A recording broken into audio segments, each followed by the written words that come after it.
A lot of people say that money doesn't buy happiness, but I like to say that those people either never struggled with money or they forgot what it was like when they did. Money might not directly purchase happiness like it's some kind of commodity in a video game where you spend X number of coins to level up your mood bar, but it absolutely makes your life better in more ways than one. So today, I'm going to argue against the common catchphrase and in favor of cash. Let's address the most common arguments against money buying happiness, the first of which being money can't buy love and relationships. First of all, I think with enough effort and time, I probably could argue that money can buy relationships because there are definitely people out there who marry for financial stability and wealth. Certain celebrity relationships come to mind, or even the small minority of people who marry someone 50 years older in the hopes of,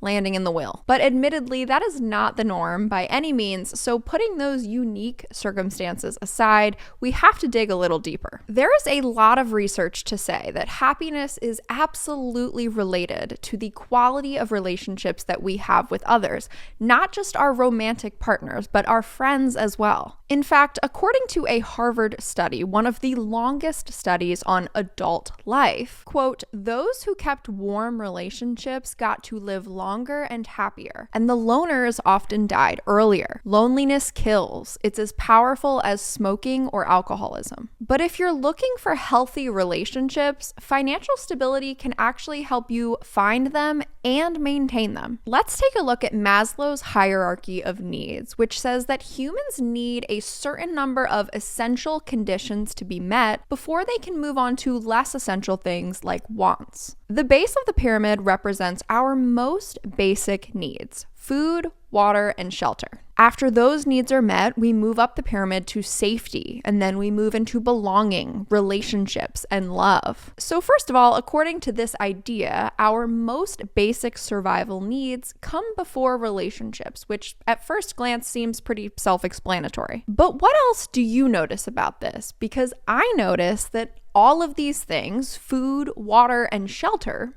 all cost money. In fact, nowadays, these basics cost lots of money, and there are people all over the world who can't afford any of them. If someone was working all day, every day, multiple jobs a day, just to afford the roof over their heads, would you ask them why they didn't hang out with you this week? Having money means that not only can you afford to pay your bills, you can also afford to go out with your friends every once in a while. You can play a sport. You can put your kids in sports where they can meet other kids. You can go on dates and meet up at a coffee shop or go out to dinner. When you aren't constantly stressed about making ends meet, you have room to allocate more mental and emotional energy to nourishing your relationships. Even existing relationships, like a perfectly happy marriage, can otherwise be ruined by an unforeseen financial setback. Financial stability reduces conflicts, and it allows couples and families to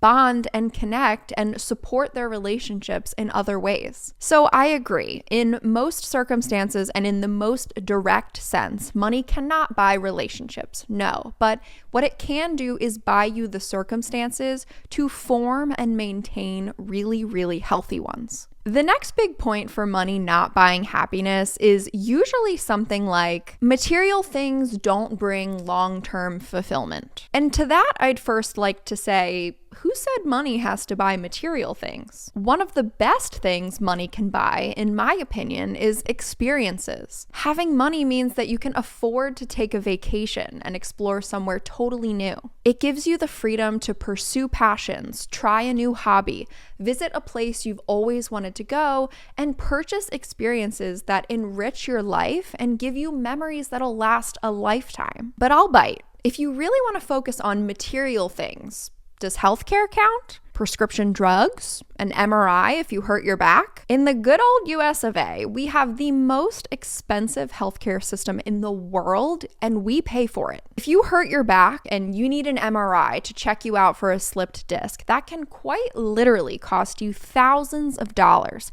even with insurance, and most Americans can't afford a $1,000 emergency expense. 66% of all bankruptcies are caused by medical debt. If you have money, this is simply something you will never have to worry about. You tell me what you think, but I think that bankruptcy can certainly decrease your level of happiness, and not having bankruptcy, by proxy, may increase it. Material possessions can also make our daily lives more convenient and comfortable, which does improve well-being. It feels pretty good to drive a car that doesn't break down every time I leave the house. It also feels good to sleep on a bed that isn't a cot on the floor. I mean, sleep alone has a profound impact on our happiness. No matter what you want to say about buying stuff, certain things can and do alleviate stress and improve quality of life. Which brings me to the third and final reason people often cite when saying money doesn't buy happiness, and that is, okay, money actually does buy happiness, but only to a certain point. Now, this train of thought got rolling thanks to a very popular study published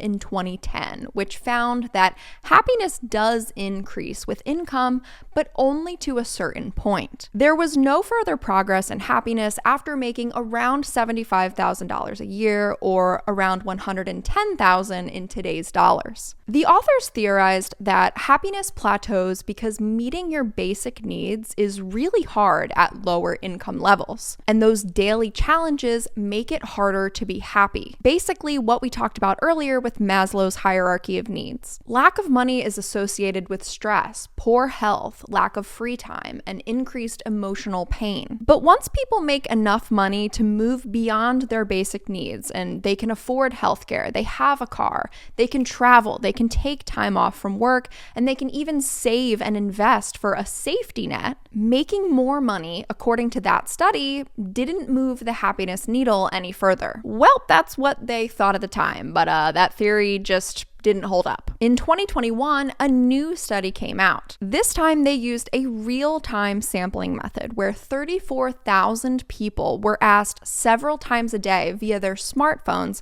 how they were feeling in the present moment. They were also asked about their income and their general satisfaction with their lives. The researchers collected more than 1.7 million experience samples, and they found that larger incomes were, quote, robustly associated with both greater happiness and greater life satisfaction, and there was no plateau at $75,000 or any other income level. As income went up, positive feelings went up and negative feelings went down.